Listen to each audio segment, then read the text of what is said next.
This is the Beesotted Pride of West London podcast. So we've had a bit of a rest. We've had a week off. Manchester United got through to the final, so they said, tell you what, Brentford, you can have a week off while we win a trophy. First trophy in a while. And so we had our feet up. Brentford fans had their feet up at the weekend doing all sorts of stuff. And Brentford players hopefully had their feet up as well, getting their minds focused for the big game on Monday. I was going to say Saturday because I'm so used to saying Saturday, but Monday, as we've got Fulham coming to new Griffin Park. Or as they called it, what was it they called it? You know, they called it Lego. Was it Legoland or Tinseltown or Lego something or the other? They called us, like, you know, when we launched our stadium last season and they were still in the, what division they in? In the Championship, if I remember rightly. But now they're up with us in the Premier League and they're coming down on Monday. And I'm Billy Grant, sitting here in the virtual joint with my chums. I've got Ali Mullalley in the house. Ali, how are you? I'm all right, Bill. I'm very excited about football being back on Monday. It feels like a lifetime since Brentford last played, doesn't it? It feels like a long time. Also very excited the Man United game falls in the school Easter holidays, as it's on a Wednesday night, so that's worked out quite well. And it's and International Women's Day fixture is our International Women's Day fixture coming up on Monday. So that's also really exciting. Also against Fulham. Yes. That's right. So, yeah, a lot of exciting things. And it's interesting. I mean, you talked about, you know, it's been 2 weeks, it's been ages since our last fixture. I mean, I was chatting about this when I actually went to AFC Wimbledon yesterday, actually. I went to see AFC Wimbledon play Steve Evans. I was watching Steve Evans. Oh, my God, he's not changed at all. Berating the ref, berating the fourth lines person, berating the opposition managers. Honestly, he is exactly the same. And I was sitting there, and I know Carrot's not happy. I was sitting with Ainsworth, actually, the ex-Wickham manager who now manages another West London team. Are at the bottom of the West London Mini League. Actually, I was sitting there chatting to him, and we were sort of chuckling away, or I was chuckling away at Steve Evans, just sort of saying he is exactly the same as we all remember him. And all the AFC Wimbledon fans saying, "You're still a criminal. You're still a criminal," which I thought was quite good. Allegedly, of course. But the reason why I was mentioning that is obviously I'd gone on a Tuesday night to AFC Wimbledon, and the games Tuesday, Saturday, Tuesday, Wednesday, Tuesday, Saturday, and that just happens all the time. And somebody said to me, what's one of the best things of being in the Premier League? And I said, I'll be honest with you, for me, it's actually not having all these Tuesday night games, sort of like relentlessly going to games on a Tuesday and then a Saturday and then a Tuesday, because you and me, lady, you know, and a lot of other people, we used to go to every single game. So we just found it really hard, but you used to still go, and it was really, really it was just toil, wasn't it? Yeah, it was. I don't know quite how we did it. You were a lot younger. We were all a lot younger. It's only 2 years younger. It's only 18 months. Makes all the difference. Yeah, well, it's factually correct. Yeah, I was younger. Yes. I'm only ever going to get older, so that's factually correct. But I just don't know how. I look at the Championship schedule, and I'll be honest with you, I don't look at the games because I've just got no interest. But it's just grueling, really grueling, and you have a cup run alongside that, and Blackburn last night, they beat Leicester, and it was just they were not only playing. That sort of Tuesday, Wednesday, Saturday schedule. They've also got a cup run to fit into that as well. We haven't had a League Cup run or an FA Cup run this season, so that means that we've been playing like once a month. It seems we play a game, we do really well in it, and we may have another one, and we do pretty well in that, and we don't play for them 2 or 3 weeks. And but the serious side of that is I think it's actually doing our players the world of good. I think they could put everything into their performances and they actually get some like recuperation. They're not getting burnt out. They're not getting that fatigue. We're not, touch wood, we're not struggling with injuries so much this season. And I think it's all that feeds into the fact that we have a couple of games and then we can sort of like chill for a bit. Put your feet up and put your foot, 100%. And put a fiver on something. You know what I'm saying? But actually, let's move on. Yeah, let's move on. But yeah, I'm enjoying the way it's falling at the moment. I'm sure a lot of people listening to this are as well. It's great going to football, but obviously, it's better if there's a gap and your team wins. But wait till that next season. It will all change when we're on our European tour next season. Yeah. Maybe, and as it goes, maybe. sorry, and I've been speaking to him for the last couple of minutes now, but I haven't introduced you. We've got Laney in the house. How you doing? I'm good, mate. Yes, I've been chatting away. You didn't have the manners to introduce. I'm good. I'm good. Yeah. Apologies for missing out on last week. I know you probably all were waiting for our podcast to drop, but without a game, sometimes it's better to take a week off. Like the players, we can put our feet up, come back at you, all refreshed, ready to go again. Indeed, and I just got to come back to it. Like I said to you, I was at Wimbledon yesterday with Gareth Ainsworth and loads of other characters as well. And he was chatting about, and like I said to you, he's a Blackburn fan, and he was talking about the fact that his first match for QPR was against Blackburn, which he said was his biggest nightmare because he's actually a proper Blackburn fan. I think he was there in '89 when we went to play them in the FA Cup as well. He was there on the terraces, however old he was, but he said it was just his biggest nightmare because he's got all the fans sort of singing, he's one of our own, Gareth Ainsworth. He's one of our own. It's like QPR are getting a right good whipping, but interesting because he realises that he's got a bit of a job on his hands, and I'm not sort of revealing any sort of secrets because I think we all know that as well, but he's actually kind of realised, I think he's opened the boot of the car and he's realised, oh blimey. Well, he's got plenty of League One experience, so he might do it all right there. That's right. And as soon as we finished recording this podcast, Toney then made a statement about the gambling. Naturally, we are not able to discuss it because the podcast has finished, but I'm going to read out the statement now. I was shocked and disappointed to see the press speculation yesterday and today about the FA investigations process concerning me after I've been told by the FA that this is a confidential process until any decision has been made. It is especially disturbing for me to read that the FA is saying I shall be banned from football for 6 months before there's even been a hearing, and it does make me worried about the process. My lawyers will be writing to the FA to request that they conduct a leak inquiry, as this is the second time stories have appeared in the newspapers. The last time was just before the selection of the England World Cup squad. As I continue to be told the investigation is meant to be confidential, I am unable to provide any further comment and shall continue to concentrate on my football. Anyway, look, we've got more things that we want to talk about in this podcast. We've got obviously a few issues that we're going to talk about as well. Obviously, we've got to talk about the last game, which we have to cast our mind back to as well, when we played Crystal Palace, who are the last team on our 5-month unbeaten run as well now. So we're going to go back to the Crystal Palace game. We're going to listen to what the fans had to say in that game as well. We've also got JB, who's going to give us some very good late goal facts. Obviously, there was a late goal in the Crystal Palace game as well. And so we're talking about sort of JB. He's going to be talking about that as well. We've also got a game against Fulham where we've got our old chum, Sammy from Fulhamish, who's actually going to be talking to us about Fulham later on in the podcast as well. And also there's going to be a separate podcast. I'm going to chat to Sammy on Pride of West London, so check that out as well, where we have a little bit of a longer chat talking about Fulham, because obviously we haven't heard from them for years because they've been down in the doldrums while we've been up here in the Premier League as it goes. But anyway, just coming back to what's been happening, forget about what's been happening the last week, because we're not talking about it, because there's been things that's been happening overall, and it seems to be coming to the fore now. Lady, Toney. I mean, there was a few newspaper articles which basically said Toney, he is in a bit of trouble. We could talk about this now. He's in a bit of trouble. Toney has admitted to doing whatever number of bets that he's done, and he's probably admitted to not doing a certain amount as well. But in effect, it says that the ball's starting to roll on this one, isn't it? Yeah, it is, and it's weird how it seems to coincide with the England team being named. So there's obviously some shit stirring going on with certain newspapers. I'm not quite sure where they're getting their information from, because there should be a confidential process. So there's basically it's not a criminal court. It's a disciplinary court between the player and the Football League or the Premier League. But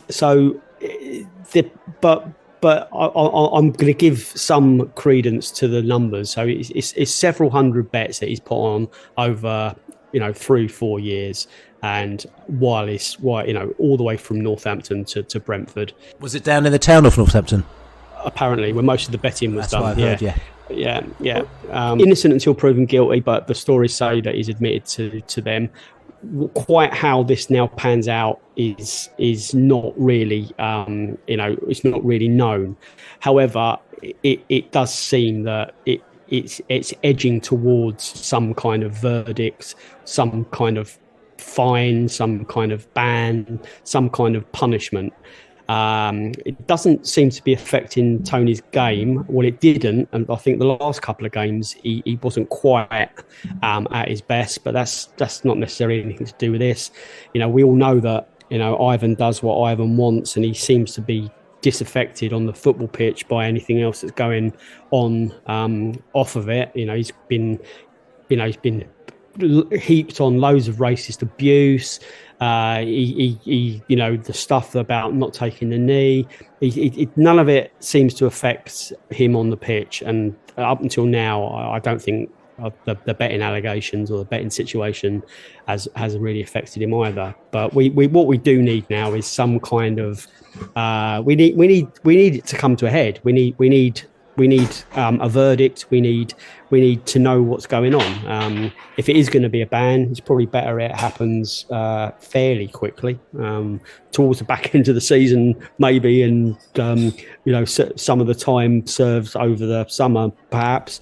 But it seems to be edging towards the next phase. So watch this space, really. I mean, Ali, what's your thoughts on this? Because for me.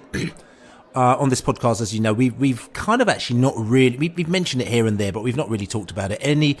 All my mates, all they always ask you, what's going to happen with Ivan? What's he done? And, I turn around and say, look, I don't know. I can't answer the question because I don't know. I don't know if he's done, 50 pence bets, 20 pence bets, a million of those, one massive bet. He's betted against himself. It's, what, you've got no idea. So I said, it's all, speculative at the moment now. So it's no point talking about it until you actually know where it's going.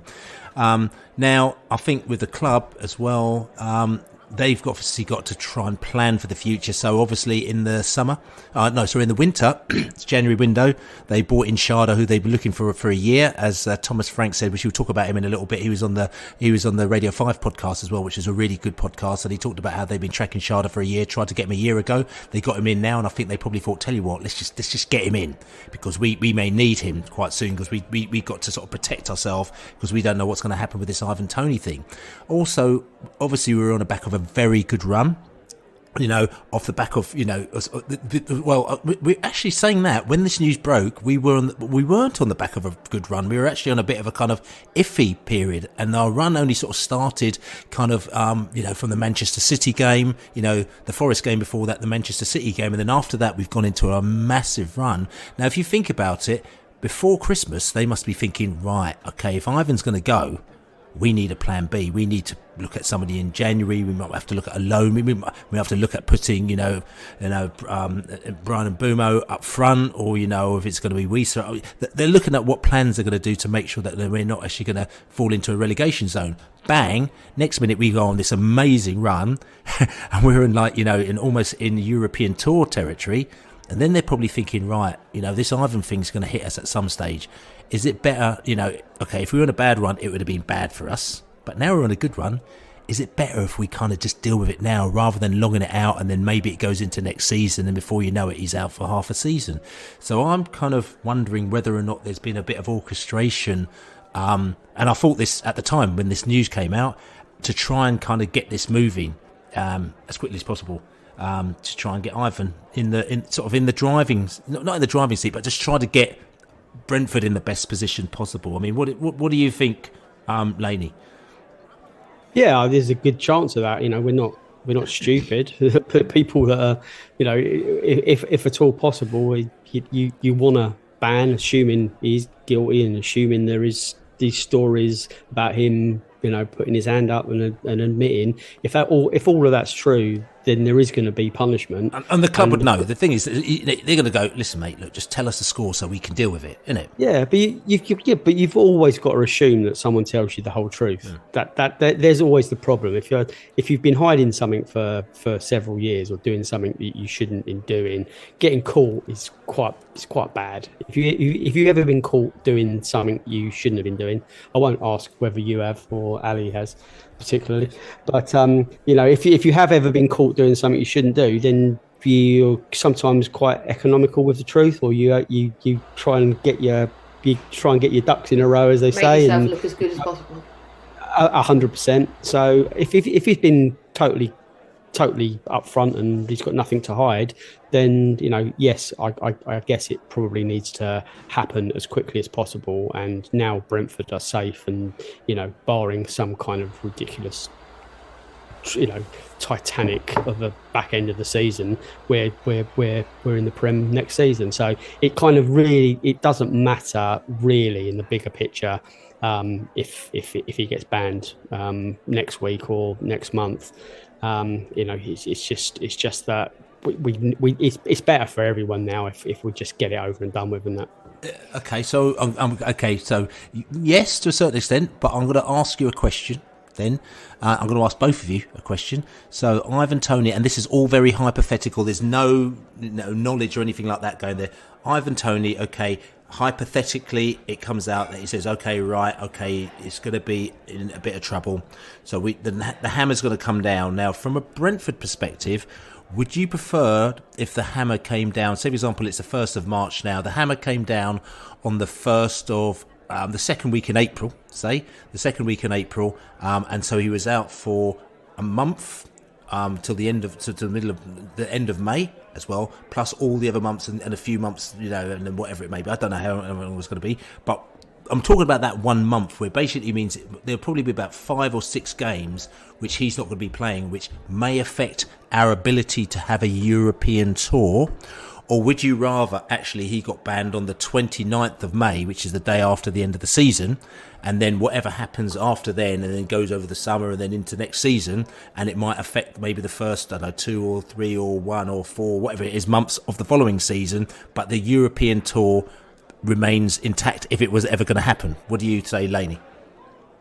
The people that are going to make those judgments aren't stupid. I can't imagine they'll let it run over the summer when there's no games. I think any kind of ban will, if it's going to have any actual bite, it's gonna happen during the course of game time.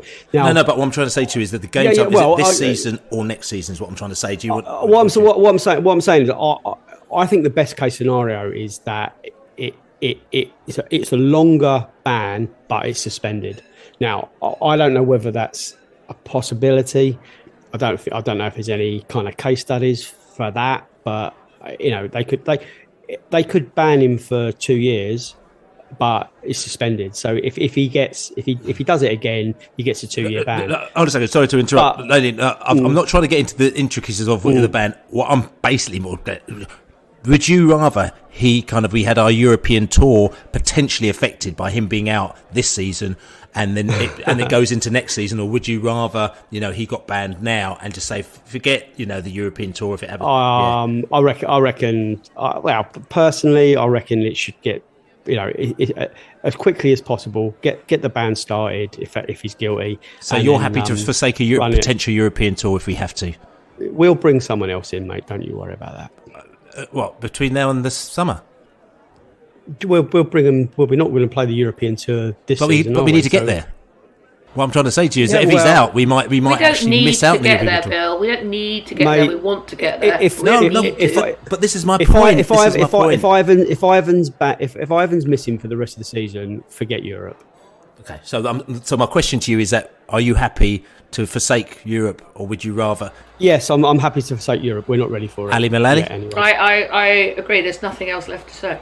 That's it. No, there's nothing else left to say. Blaney said exactly what I would have said. Okay. Pretty much. Right. Okay. I mean, I can't come up with a different argument. No, I'm just asking whether or not if he were to get banned, if you'd rather it now or next season. The same for exactly the same reasons. Yeah, and even after Monday. After Monday, obviously, not today. After Monday, when he scores a hat trick, it goes out in a blaze of glory. I mean, let's look at it this way: he could equally go out on Monday and pull his hamstring, or do his ankle, or smash his knee.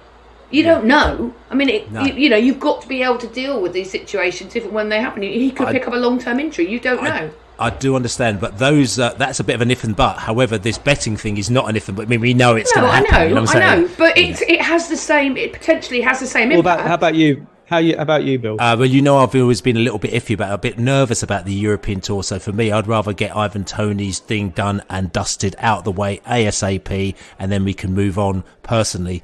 Because also the other thing is, I suppose that if you do have a European tour, and he wasn't banned this season, but he was next season, then he'd be out for sort of half of it anyway. So it's kind of 6 of one and half a dozen the other. So for me, I think I'd rather get it done and dusted out of the way. If it were to happen, of course, allegedly, etc., so on and so forth.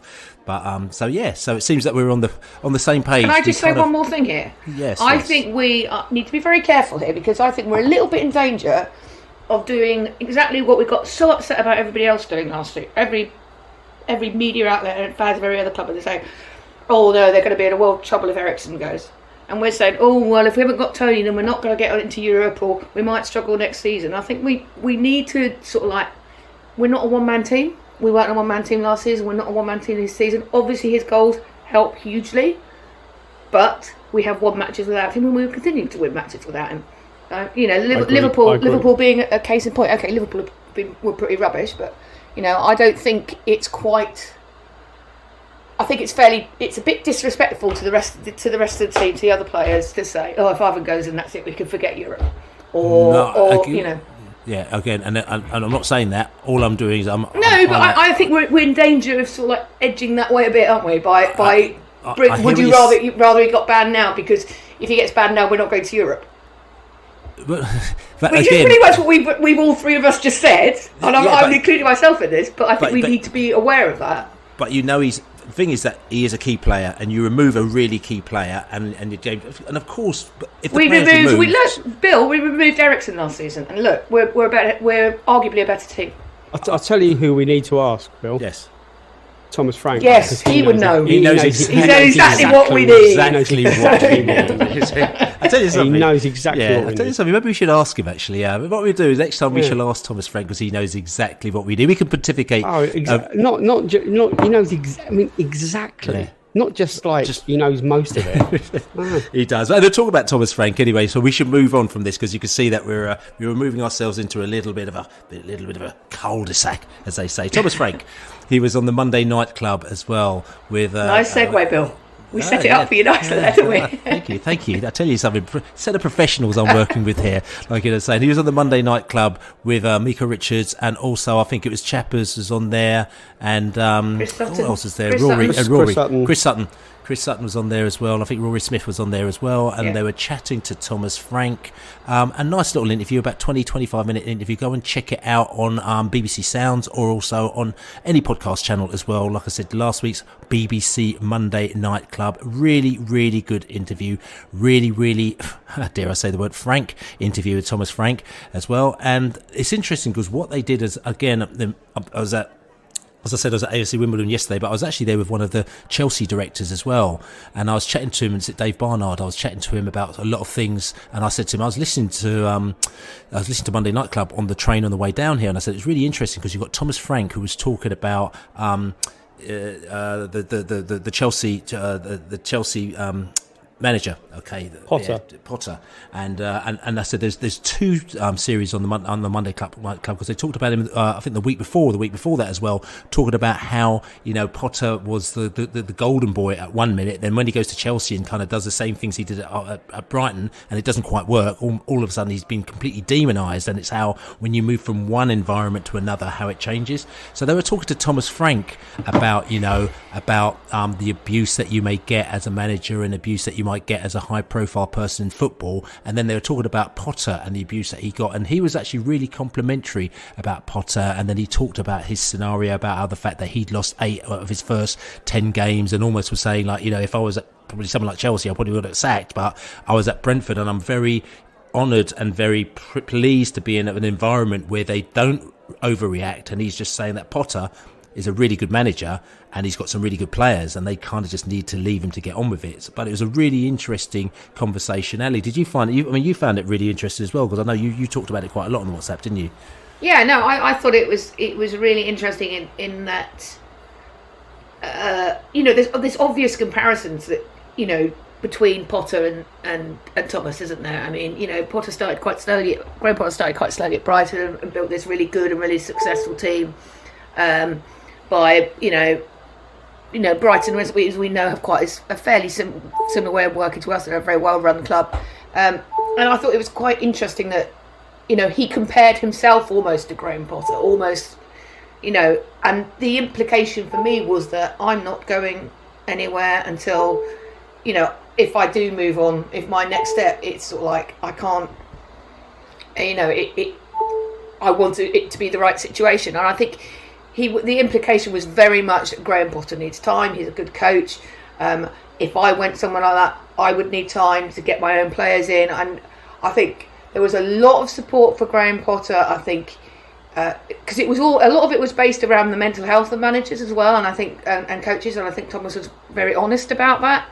And yeah, if you haven't listened to it, I think it's a really good listen. I know you can listen back to it on BBC Sounds. It comes under Monday Night Club. And it was a really, really worthwhile listen. Definitely. And Laney, I mean, you were very impressed with it, weren't you? Yeah, I was really impressed with it. But it's difficult, isn't it, listening to it as a Brentford fan, because you don't really learn anything new. But it's kind of like you're watching your man, and you take pleasure in other people kind of getting him and giving him time, and instead of ridiculing him, you're looking at him and giving him the kudos for not only guiding a team to the top flight, but keeping them there and taking on and beating a lot of the big boys, So, they weren't, the word second season syndrome wasn't mentioned once. A lot of those kind of lazy kind of cliches wasn't touched upon. They actually engaged with him, and they had a kind of a grown up conversation about mental health, how the pressure of managing in the top flight can become overwhelming. Graham Potter, for all his previous experiences, he's not really prepared for Chelsea, and not necessarily. It's just the not winning. He's playing all right. From the games I've seen Chelsea, they're going to absolutely cane someone soon. Yeah, all of that, but he's not bought all those players anyway. That's kind of an aside. But from the interview, it was nice listening to Thomas just being Thomas. That's just the way he is. He's not gonna change the way he says anything just because he's on national radio. He is. When I interviewed him for the Brentford Revolution book, he talks like that to me. It's not something I've not heard before, but it's just like consistently. It's clear that there, and he says it. There's a kind of like there's a vibe from the very top to the very bottom. Everyone's aligned. Everyone's singing from the same hymn sheet, and that's a cliche, but at Brentford, it's true. And we're riding the crest of a wave. Let's be honest. It's never been this good in our lifetimes. So, you can argue it's never been this good ever. So it's just lovely hearing him get decent airtime. To be honest, now. And just talking about, you were talking about Thomas and how he was talking on the radio, just like the same way that you've spoken to him. The thing is that we're very lucky as Brentford fans. I say this a lot. I've met him, I've spoken to him, you sit down and speak to him in the pub, and he just talks to you like a regular human being. He loves his football, and like I said to you, we're very fortunate as a fan base that we can actually get that connection with our managers where other clubs won't do. There's no way like Chelsea, by the way, the manager's coming down the pub, I'm going to chat to you, it just doesn't do that. But I think that what is really interesting is that then we, as fans, all the fans, get it. We totally get it. You know what I'm saying? And so we're, we do now. We do now. It's not always been the case, Bill. I mean, it's yeah. I'm sorry to interrupt. I'm saying, but I'm just saying to you, but we get it. And and the thing is, I mean, from even we're talking about 2017, 2018. That's 4, 5, 6, 7 years down the line. You know what I'm saying? We still get it, and it's almost like you're going out there trying to tell people kind of how it works. Now, interestingly, as we get it, you were talking about how they were actually being, respectful to him and listening and allowing him to speak and everything like that. But I mean, I think that, kind of Rory is actually quite, respectful. Even Chris Sutton, that he can be respectful.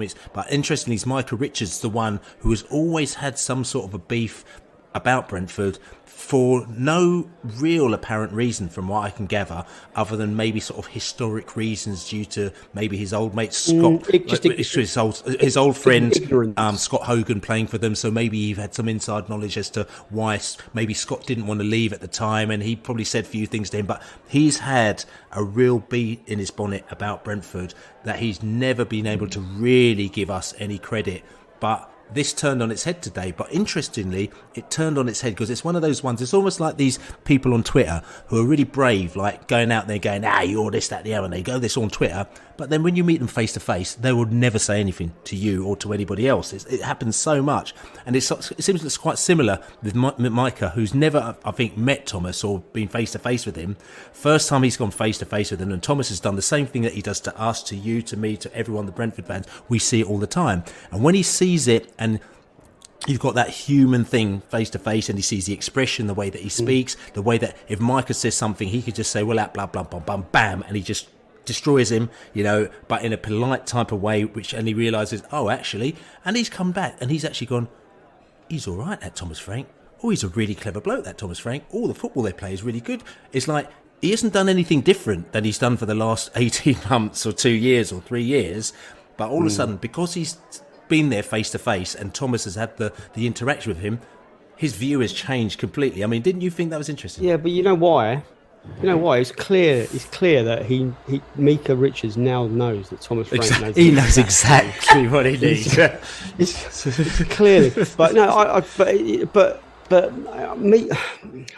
don't get me on Micah Richards.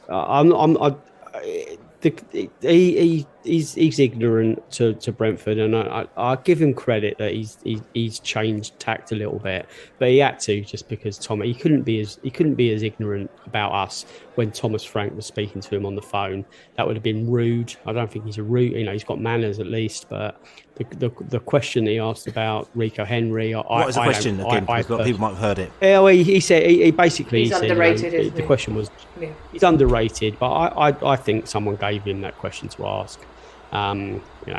Say if I'm wrong, I apologise. But Thomas's answer was very interesting, actually, though, wasn't it? I thought. And what was that? Could you explain? Could you say what the answer was? A lot of people. He basically said, in a defensive situation 1-on-1, there's nobody better in Thomas's opinion in the league as a defender, but that he needs more end product when he's attacking. So basically, he needs to be better at crossing and getting into those positions, and getting the ball into the box. Well, that's which is so honest. At the end of the day, he's a fullback, so it says a lot. Correct, it says a lot about what the way we play the game. That his criticism of his fullback is that he needs to be better at attacking. But well, actually, what he actually said was, he says that there's been no player who in the Premier League since the time we've been there who has got the better of Rico Henry. He said not one. He goes, somebody might have got a cross in here or there, but throughout a game, in all the games we played, not one Premier League player has got the better of Rico Henry, which is actually a really interesting comment. I would actually have disagreed with that. I'm not one player, but I would say Manchester United away last season, I think they got the better of Rico that day. And I think that was more because Rico was having a very, very rare off day. It's the only off day I can remember. But I did think that day that, they got the better of him. Yeah, I mean, but then I think it was because he wasn't performing that day for whatever, and that's the only time I can think of that he hasn't performed in the Premier League to his normal sky-high standards. And, he's allowed the occasional off day.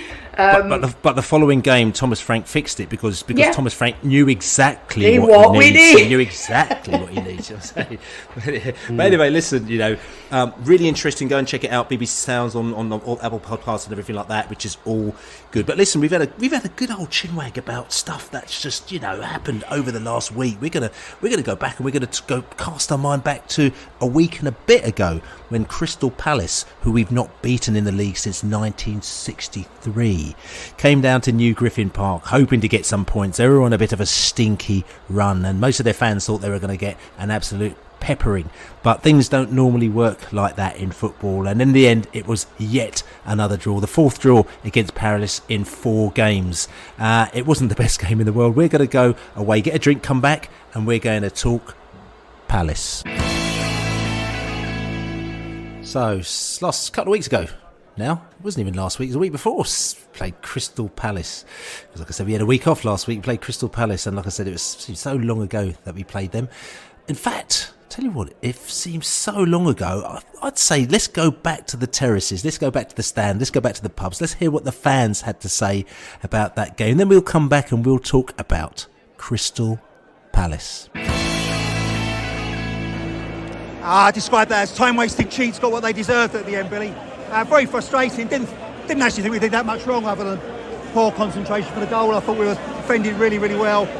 Lovely touches, maybe not enough clear-cut chances, but kept going, and you know, the time-wasting cheats. Don't let anyone ever call anyone else that again. They were awful, and they got what they deserved. And it's a point. It keeps the run going. Would have liked to have won, but it feels like a win right now. To me, that's a win. 11 unbeaten. Who would ever have dreamed this? Come on, you bees. This team just goes on and on. It wasn't going to give up. Crystal Palace, got what they deserved. They were playing for time after they scored their goal. Vitaly Janelt has become he was not overnight because he's always been a hero to us, but just a brilliant performance again. And Brian's cross. Brian, it's so frustrating. Sometimes you think, what are you doing? But that cross for Janelt to head it home, that winning goal, was absolute perfection. And it didn't feel like it was coming, but we kept going. We kept going right to the end, and literally last kick of the game we got our reward. So fantastic. It feels like a win in a way. They came with a game plan. They knew that they were going to have a tough game, and they set up. And to be honest, they looked like they were going to nick all 3 points, but just an inspired come back in the fight at the end.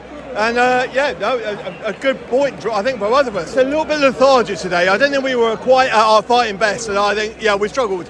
And to be honest, I think Palace, I think, sensed that in the second half and nicked a good goal. And to be honest, I think they probably would have been worth the 1-0 if it stayed that way. I was looking at my stopwatch. I put 6 minutes on the timer, and we were 4 minutes, 50 minutes as Mwembo charged down the wing. I actually think we were unlucky not to play another minute of extra time. But I've got to say, fair play to Frank. Frank got his attacking tactics spot on. He took Hickey off, he took Henry off. We're thinking, what's he doing?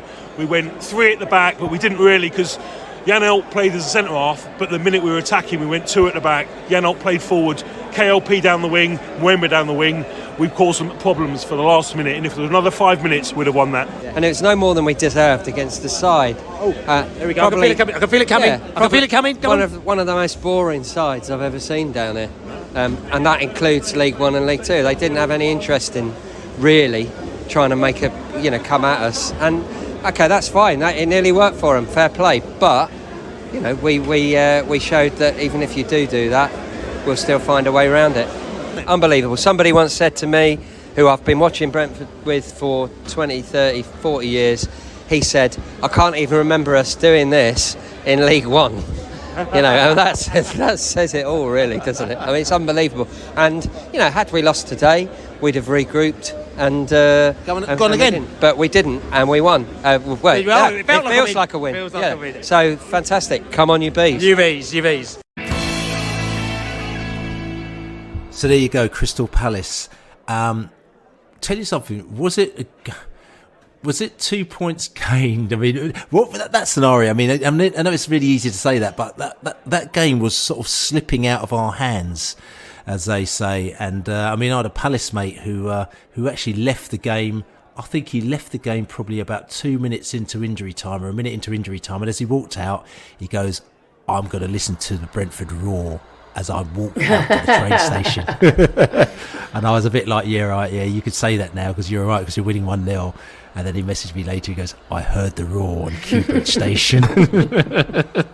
He wasn't very happy, it's got to be said. But what does that say about us? Because we're going to have JB talking a little bit later about the bees, and we do like a late goal and the resilience of the bees. I mean, that's part of our nature, isn't it? Yeah, I think so. I mean, it was. I must admit, I did think whenever it was, back in the dark ages, whenever it was, that it was a lost cause. I mean, I was standing there in the 95th minute going, so this is what it feels like to lose. I'd almost forgotten. But yeah, it's almost like, it's that never say die attitude. We never give up. We always chase. We're always trying to, not trying to win a game in this case, but trying to to get a point out of the game, and it's for me, for those of us of a certain age, isn't it? It's a little bit reminiscent of the great Fergie Man United sides, who were synonymous with scoring very, very late goals, with the Champions League final being the probably the most well-known case of that. And I think it's brilliant. I mean, there's nothing like it wasn't a last-minute winner, but a last-minute goal to get something out of a game that you're not expecting. And it was. I think there were 28 seconds left. I think, and there's nothing like it. It's a real buzz, that one, absolute buzz. And I think fair play to Thomas. He got all 5 subs on, changed the formation, really, really pushed for it. Obviously, wanted to get the point. That's daft thing to say, but obviously they were going to push for it, and they just kept going. They didn't give up. I think the belief that they knew that they if they kept going that they would score was. I don't think the players for 1 minute thought they weren't going to score. I don't think there was. You think there didn't appear to be any doubt in their minds that they were going to score. And when it happened, it was almost like, it's okay. We knew that was going to happen. We've done it, and it was.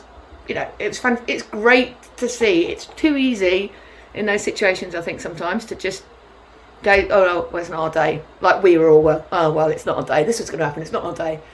But fortunately, the players and the management don't see it that way, and we're going to make it. If we can't win, we're at least going to get something out of it. And it was a bloody good goal as well. I mean, it was. I mean, so it's a bloody good goal. I mean, there was 2 goals.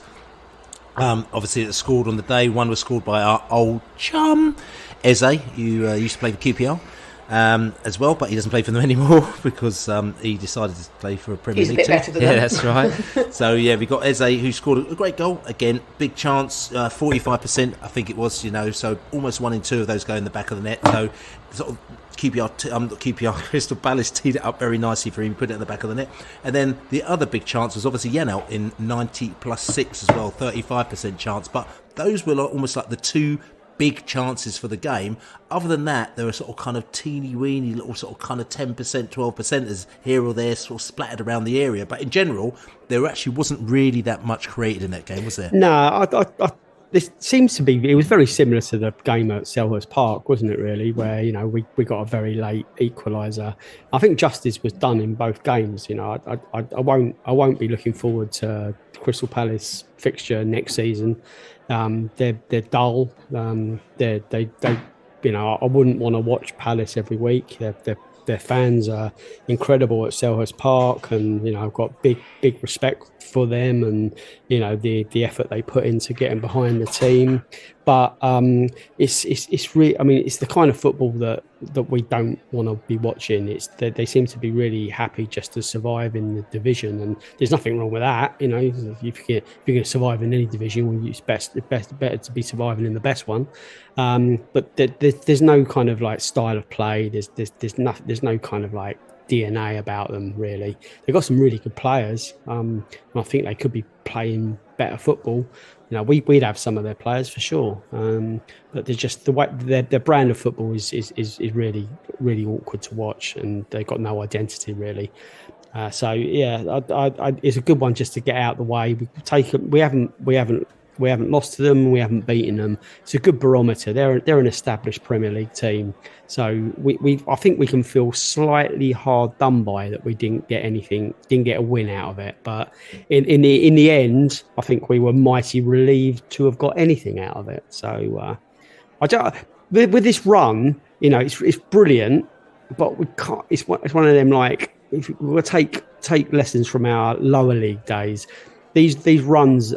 When it's you just have to keep the run going just for the hell of it. Sometimes it is better to lose if you're going to win the next 2. But I'm just happy that we're turning up and our team are doing us proud every week. It's interesting. I mean, you said that you thought that maybe we should have got the win out of it, but if we remember in the good old days when we used to do our little Sunday podcast as well, which is very sort of punchy and succinct. And we always had a little guess of the fairness rating, the XG fairness rating to see whether or not it's a fair result. And in this game, what do you think the fairness rating is? Do you think on this game, Ali, quickly? Fairness rating, out of 100. 60%. 60%, Ali, and Laney? 70%. 99.95. I mean, basically, that is as fair as any result can go. They basically said 1-1. Totally fair result, So so it just goes to show you, those two big chances, and that was really it. Could have, if they were scored in the second minute, we could have, second and third minute, we could have all packed up and gone home after that. But anyway, so that Crystal Palace game, there's not much else really to be said about that. It was one of those ones which you kind of go in there, do the game, tick it off. We got the point, you move on, and like I said to you, move on to the Fulham match. But I'll tell you something, who's not moving on at the moment now is JB, because JB's got all sorts of facts and funk. Does he know what we need? Does he exactly? He knows exactly what we need. I'm saying he knows exactly what kind of facts and funk we need. We're going to go over to JB to find out what facts and funk he's got about that Crystal Palace match. Are you ready for this? I told you it was coming. Woo! JB, and he's ready to sock it to you one time. Get it! Hello, Jonathan Birchall here again. Our last match against Palace was proof again that no Brentford fan should ever leave one of our games early. In our 61 Premier League games to date, we scored 85 goals, with 25% of them coming after the 80th minute. And 8 of those 21 goals have come after the additional minutes board has been held up. Whilst we keep going to the last kick, we are conversely quite slow starters. So far, we've only scored 2 goals in the first 10 minutes after kick-off.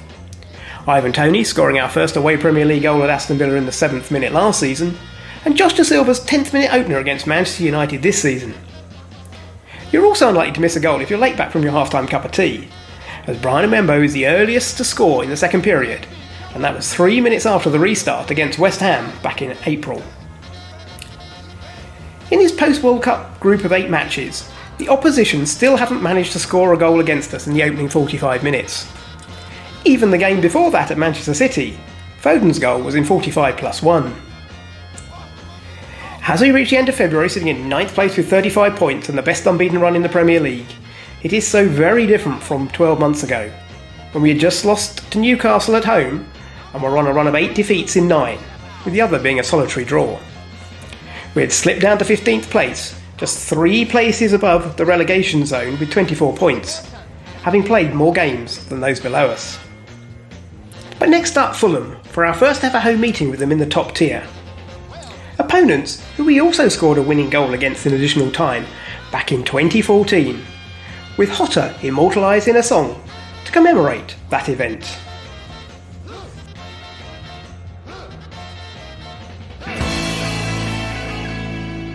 JB with some facts and funk, and what's he talking about?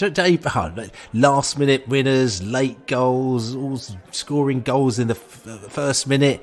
JB's got all his facts and his funk, but tell you something, what he didn't mention what minute Damsgaard appeared on the pitch, did he, Ali? No, I can't remember what minute. I think he had about half an hour, didn't he? And I think, for me, in what was a very average performance by us, I think it was, if I have to be honest, I think it was one of our poorest performances of the season. I think Damsgaard came on, and I think he was excellent. I would have said he was man of the match for me, even in that half hour. I think he broke the lines, he pressed well, and it was, for me, easily his best performance. And I think that was a definite glimpse of what we're going to get from him going forward next season. I think he's going to be a massive player for us next season, and I thought he was excellent in that half hour, and I think he made an actually big difference to the way we're playing. We looked far more on the front foot. We were breaking the lines more, and I just give him a big bit of applause for that, because I think he was excellent. That's right. I mean, again, it's a difficult one with Damsgaard. But say Damsgaard, and with a lot of our players, I mean, you see that the way that that Brentford operate, we just don't panic. And we were going back to the Potter situation. Chelsea buy sort of 4,000 players. Say that everyone jokes about, and they haven't won a game for 2 months or whatever it may be, and the panic has set in. Whereas we don't have that panic. So you've got Damsgaard, and he'll be here for a season, and they'll be just like, whatever. We rate him, we think he's going to be good, and they stick with him. Now, obviously, there's scenarios where that doesn't quite work out. We've just seen, my guy who's gone over to, we've had a couple of players who are just sort of kind of, there were great expectations for them, and we bought them in, and then we've loaned them out, and they bought them back, and they haven't done the business. But I think with those players, You know, you kind of know that they're not quite there because they're not in Brentford. They're kind of away from Brentford. You know what I'm saying? So they come in and then we loan them out to try and get the wheels rolling on the car. You know what I'm saying? Whereas the players, I think that they've got quite a lot of faith with. They kind of seem to keep at home. You know, I mean, obviously there's a few of them that they send away because they think they're going to take a massive leap and then bring them back. But in general, they keep them home. And with Damsgaard, obviously we paid a lot of money for him. But I think that he's the type of player that tell you something. Let's just build at him. And for this season, let him do whatever. But for him, he's a next season player.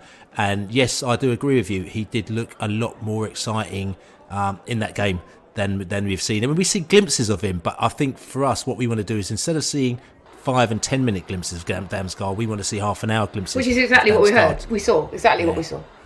Yeah, exactly what we need. And exactly what we needed. So, yeah, this is all good. But anyway, listen, we are going to say exactly what we need on Monday night because we've got Fulham, the F word, coming down to New Griffin Park. Their first visit to our Legoland or Toy Town or whatever they called it stadium, and they thought they were being rather funny while there was. Yeah. No, they've been. I think to be fair, I think that was QPR that called it the Lego Stadium, wasn't it? No, definitely Fulham did.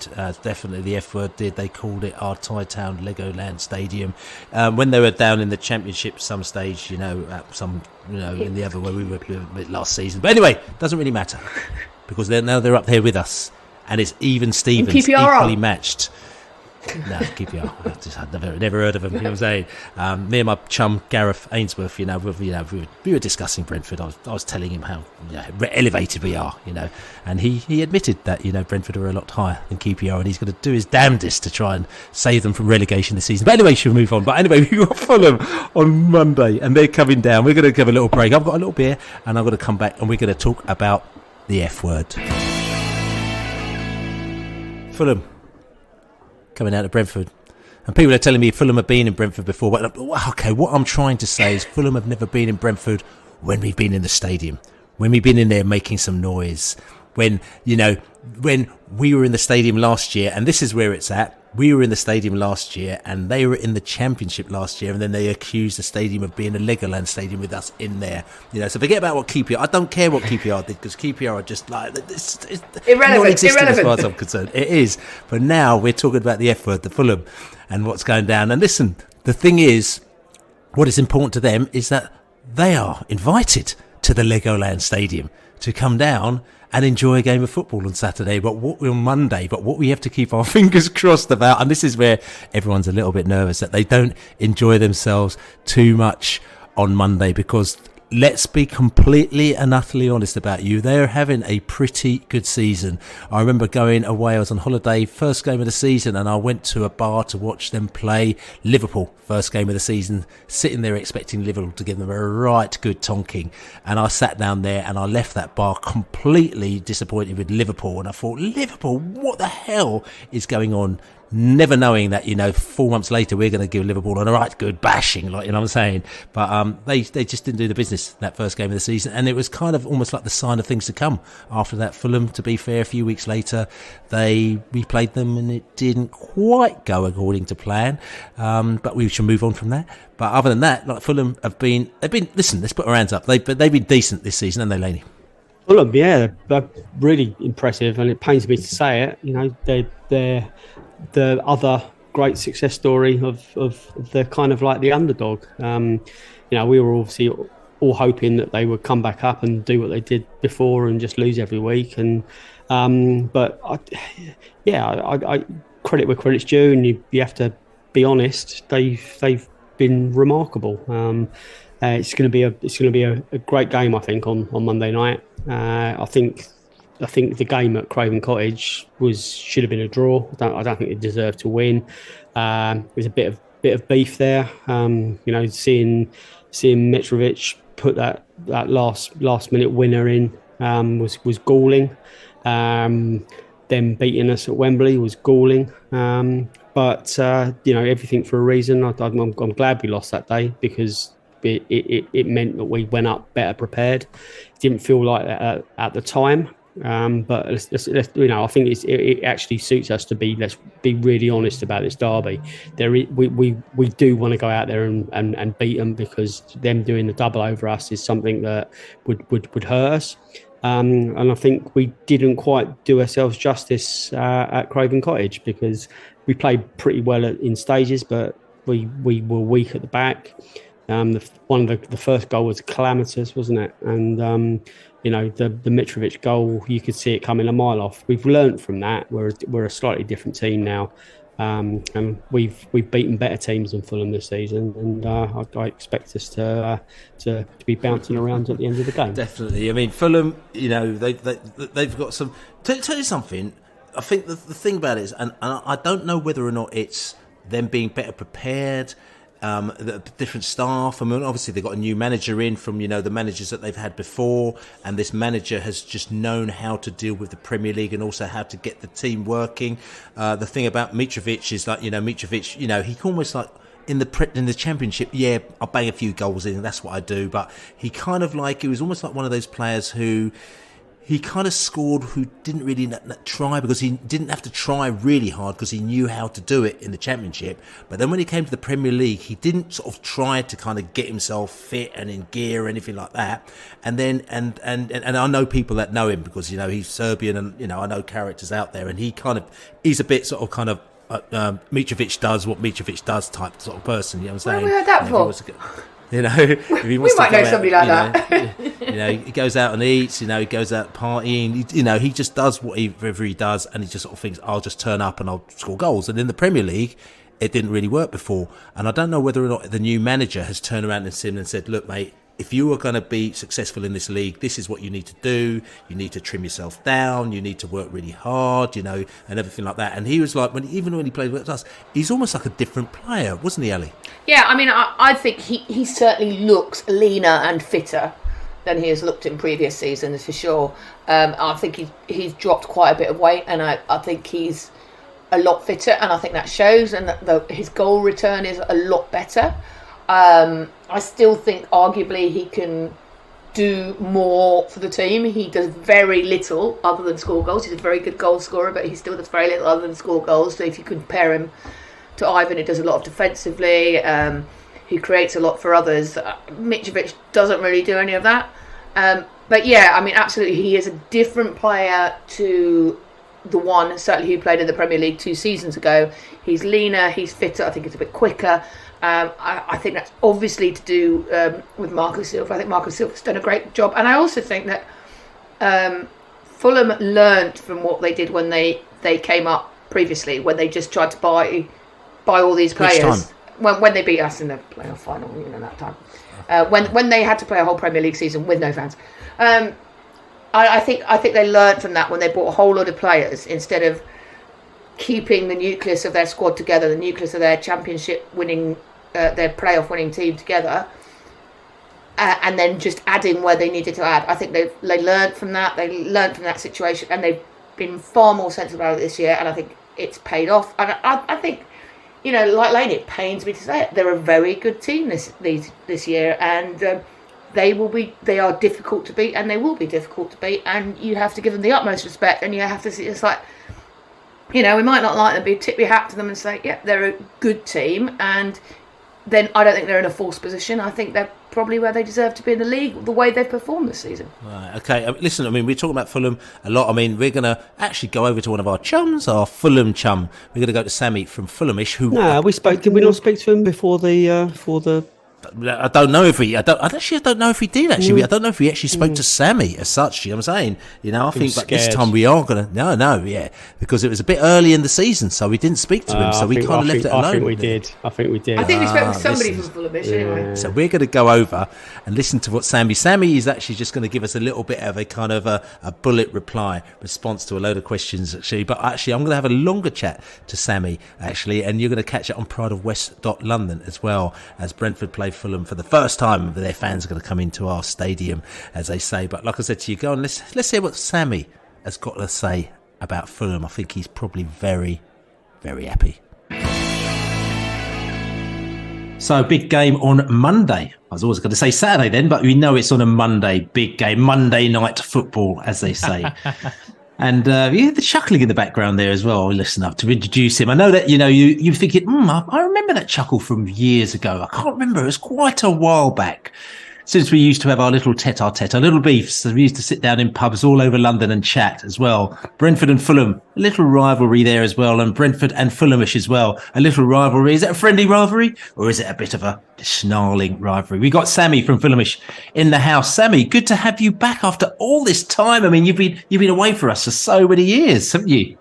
I know, and whatever heights Brentford get to, Fulham are just there, doing one little bit better. That's right. One little bit better. For how much longer, we will not know. We will see. We'll see at the end of the season. We'll see at the end of next season. We'll see whenever. Actually, we'll actually set the parameters on this one as to when it should be. But anyway, listen, what we're going to do is I'm going to have a little short fire quiz question session with Sammy. Actually, we do this not with everybody. We just do this with special guests. The last one we did with Robbie from AFTV. And Sammy, we're going to give him some short fire questions. And then what you want to do is I'm going to have a little longer chat with Sammy. You can check that out on prideofwest.london. It should be up very soon if it's not up now. But listen, I'm going to go straight into this. So Sammy, tell me, just give us your season summary in a few words. Decent start. Found our feet. World Cup break.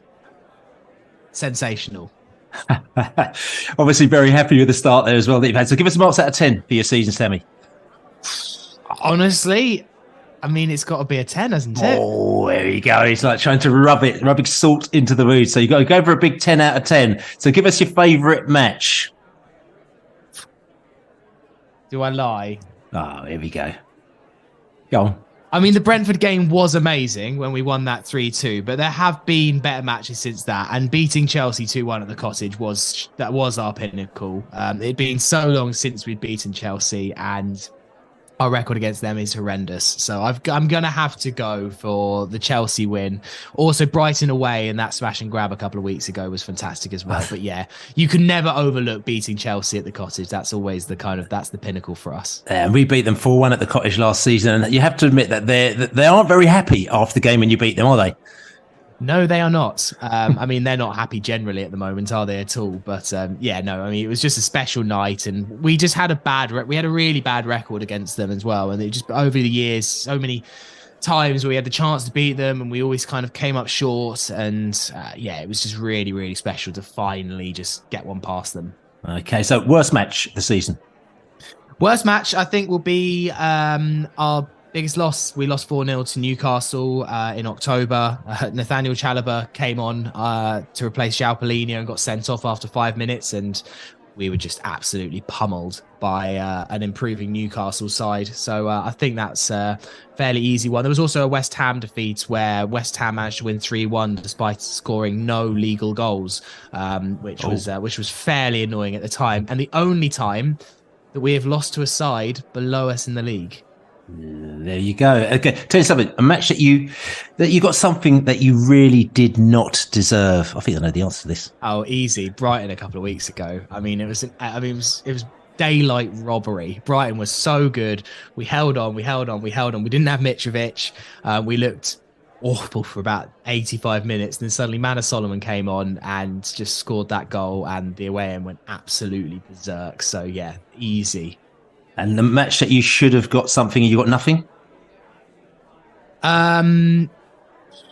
So I'm going to say Man United at home. We lost 2-1 in the final minute. It was the last game before the World Cup. We were really good for the second half. We had lots of chances to go on and win it, and then United kind of sucker punched us at the very end. There was also the Man City game away just before the World Cup as well, where they were down to 10 men, and we should have done much better, and I think Fulham bottled it that day. And then seeing you boys win there about a week later was a bit annoying, because I think we could have done the same to them, really, had we taken full advantage. We didn't have Mitrovic again, which was a big loss. I think had Mitrovic, that's a win.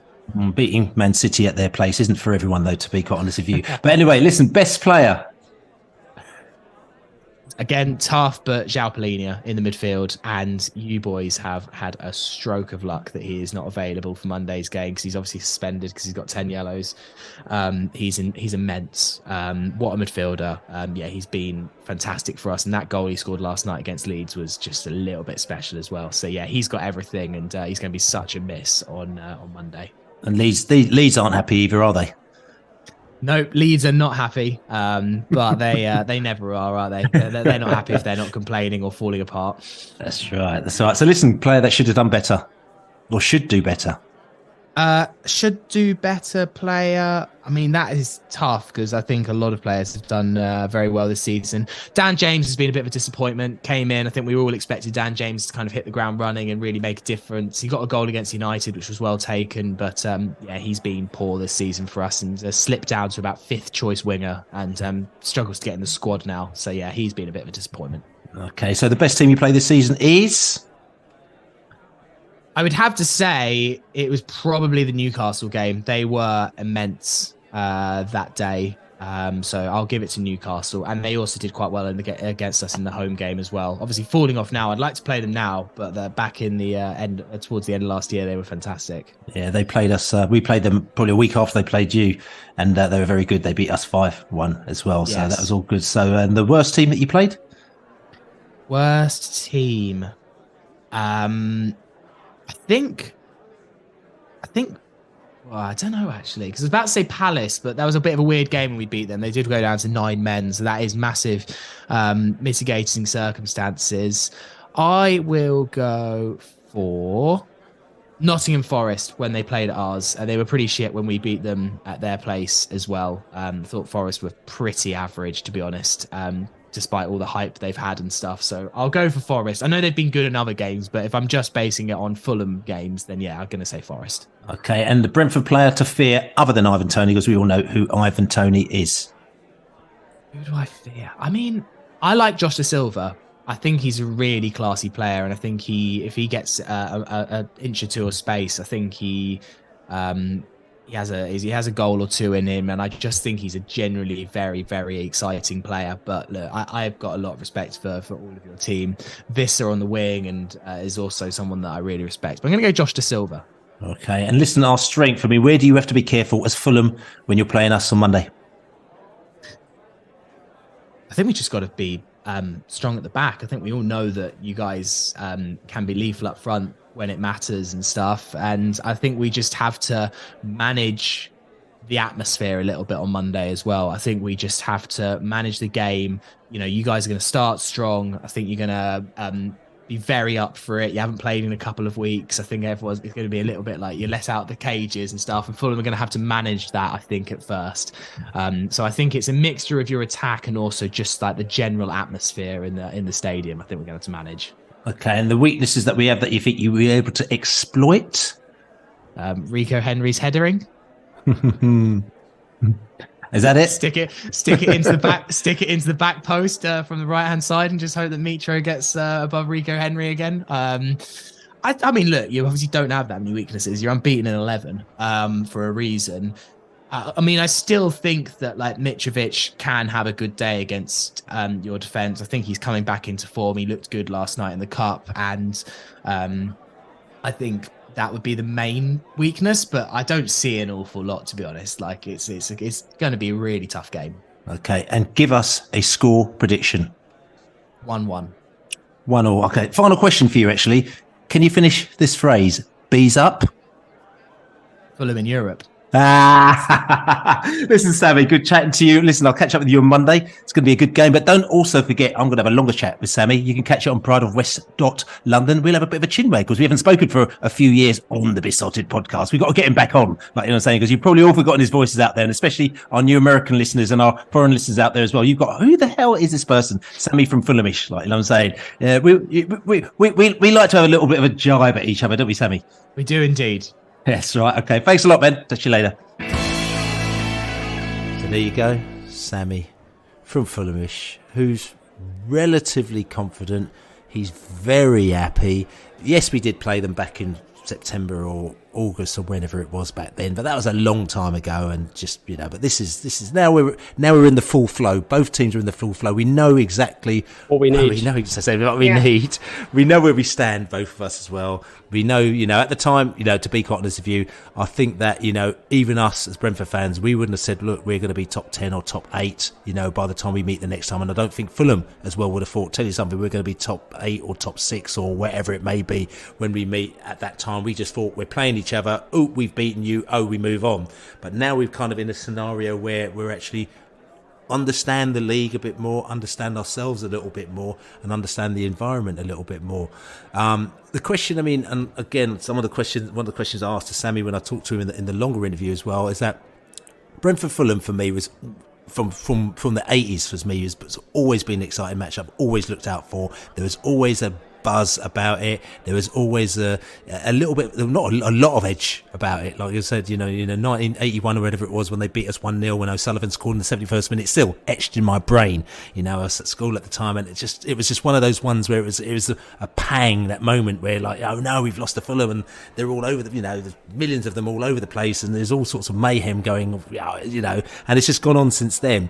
And it's always been exciting, Fulham, even when we were in the sort of bottom tier or the second bottom tier, and they had no money, and then they got the money coming in with the Al Fayeds, and they're singing, we got the money when they came down to us in the Leyland Daff or whatever the trophy was.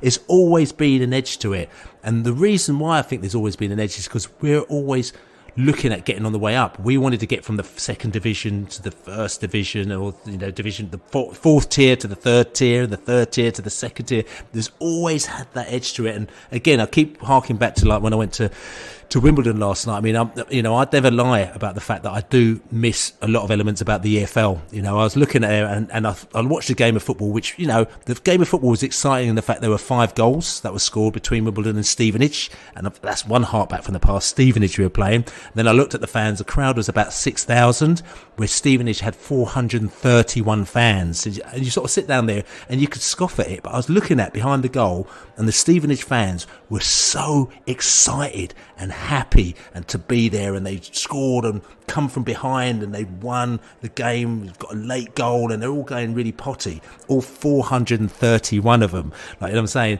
And I was thinking, God, I remember those days. It used to be a laugh. You used to travel from Brentford to where it's Scunthorpe, and there would be 320 of you, and you'd be going absolutely ballistic. Like, you know what I'm saying? You just start following Stevenage, you get that every week, mate. No, I'm saying, but I think the point I'm saying is that kind of vibe, as you start going up the leagues, now all of a sudden with Fulham, even when we were in the Championship, there was that battle going on. But now we're in the Premier League, even though there is a rivalry, I just feel that the dynamic has completely changed. Really? What do you think, Ali? Yeah, I think so. I really do. I don't.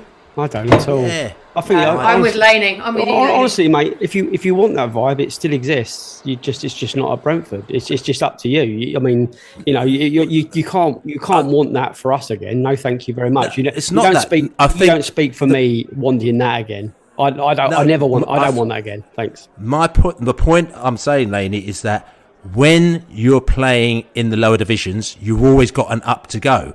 But where we are now, at the moment now, like, say for example, like when we were in the Championship, we wanted to get promoted where they wouldn't get promoted. That was the win. That was the big win, and they get relegated and we go up. But now you're in the same Premier League. All you're doing is that you're trying to get to 9th place, and somebody else gets to 8th or 6th. Or you understand what I'm saying? And it's kind of just changes that honestly, dynamic. I don't understand what you're saying. I honestly kind of do, but I'm like the progression for us is to get better and better, and technically better and better when we're going on that European tour. But I'm talking about the rivalry between us and Fulham here. That's what I'm talking about. I'm talking about. I just feel that it's changed. It has, for me, it's changed. Of course, we want to go there and we're going to beat them. But we knew the fact that Bees up, Fulham down meant something. You know what I'm saying? It's like Brentford up, Fulham down. But now, it's just when you're both in the Premier, it's almost like the Premier League. There's the ceiling, and we're kind of reaching the ceiling where Bees up, Fulham down. Unless Fulham are literally kind of at the bottom and they're going to go down, it's kind of like it's just different. The dynamic between our two teams. We know that they're good. They know that we're good, and we're not going. I guess you take your pleasure from QPR being just so shit in that case. Yeah, but that is the argument. But the QPR thing is different for me. But Ali, do you understand where I'm coming from? Not really, no.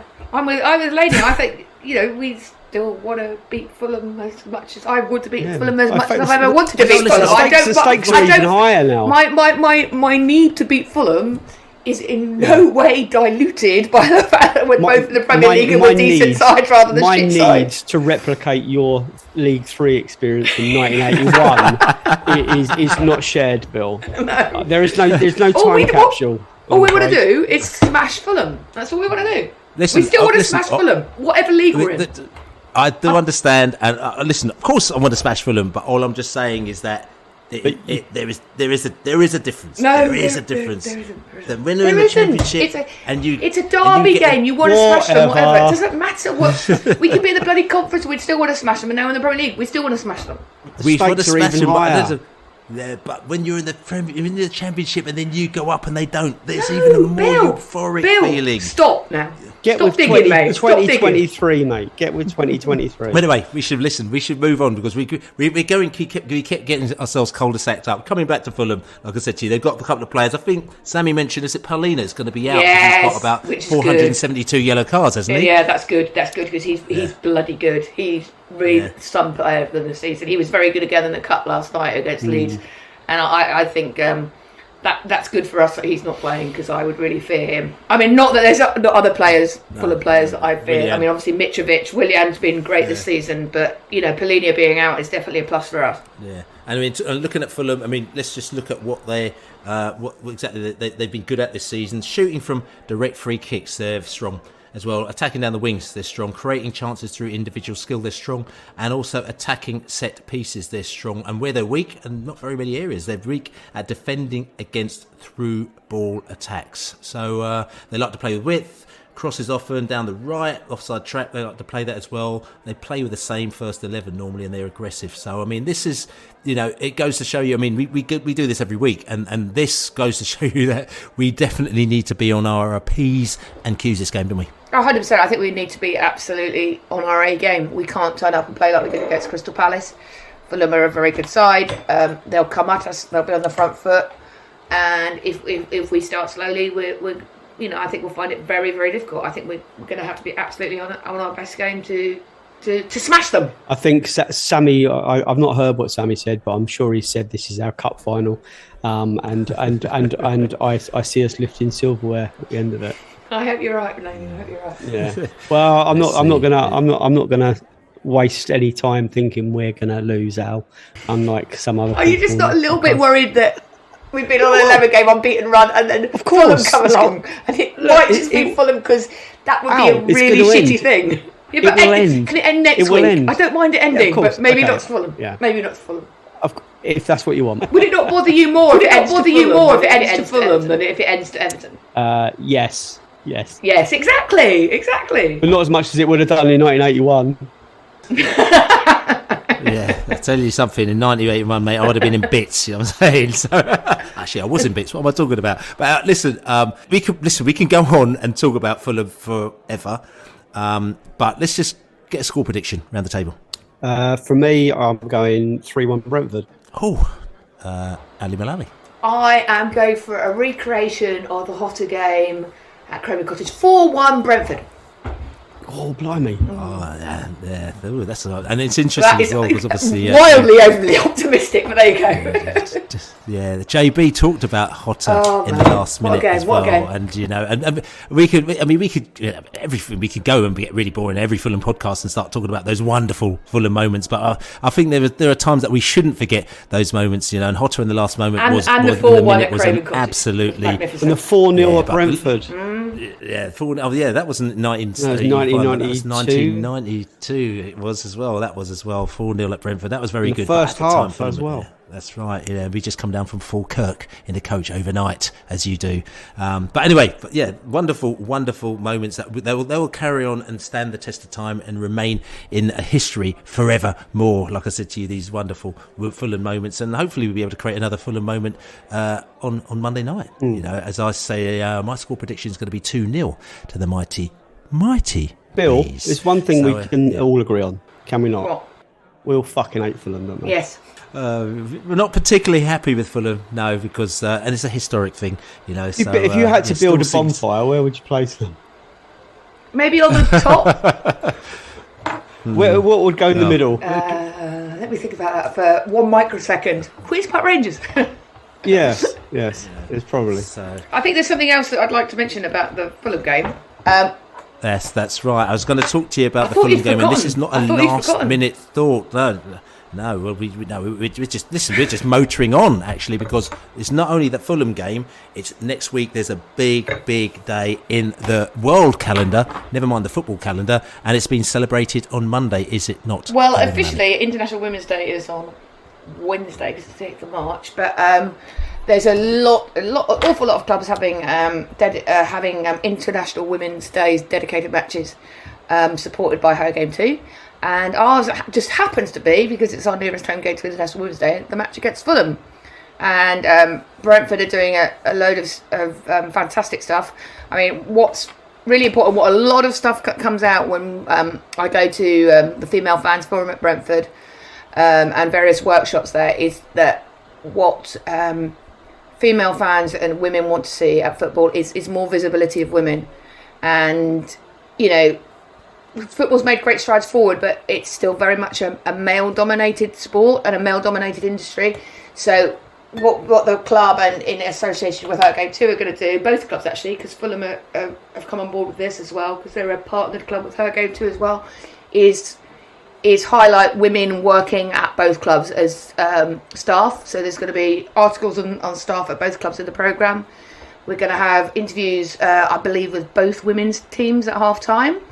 It's going to be mostly female mascots, and I believe both teams are going to wear Her Game 2 t-shirts, so to highlight and make more visible women fans, players and staff, which I think is a brilliant thing, and really looking forward to it. It should be a lot of fun, and I think it's quite important that we continue to see women being more visible, working in football and at football and playing football. And also, I don't think we've had a podcast, have we, since Brentford announced that the Lionesses are going to be playing at the G-Tech in April, which sold out in about 5 minutes flat. So that's their last warm-up game for the World Cup, I think it is, against the Matildas, which is really, really exciting. So really looking forward to that as well. So Brentford and in association with Fulham as well, to be fair, doing a really positive thing to promote women in football and women playing football. So yeah, really, really looking forward to that side of it as well. Really looking forward to it. It's great that the club's getting involved in these women's initiatives as well. And again, it's like, you know, it's say women's initiative. It's a football initiative. It's just basically making people feel more comfortable in football and actually kind of putting time and effort out there to try and profile it and to try and basically get us more fans at Brentford. Because at the end of the day, we just want more people who are into our club, who are going to enjoy watching our club, who are going to support our club, and we don't really care who those people may be, as long as they come there and want to support our club. So the more people that feel comfortable coming to watch our club, the happier we are as football fans, and the happier we are. Because the important thing is football is for everyone. You know what I mean? Football's for everyone. Yeah, that's the important thing. Yeah, and it's the truth. It's true as well. So coming back to the Fulham game, the football's for everyone, but not if Fulham fans. But not Fulham. So they really enjoy themselves. Yeah, you know. So listen, for the sake of equality, I hate Fulham women fans as well. You don't even need to project, but just say, I hate Fulham fans. Full stop. It doesn't may or I don't. That's a lie. That's a lie. I don't hate them. Yeah, you go for maybe for 90 minutes. For a cheap joke there, lady. Yeah. So, but anyway, listen, we've whittled on. We've gone down loads of cul-de-sacs. This is Beesotted Pride of West London podcast. Now, my name is Billy Grant, and I've been in the house with Laney Lane. Good evening. And we've had Ali Mullalley in the place. Good evening. I'm going to bed now. That's right. So she's getting her pajamas on. So listen, Billy Grant here. I'm absolutely looking forward to Fulham coming down here on Monday. Smashing them. First time since 1983. I can't remember. You know, when I was quarried in the corner. I was doing. Look forward. Come on, you bees. Let's beat them, Fulham. Smash them. Really care.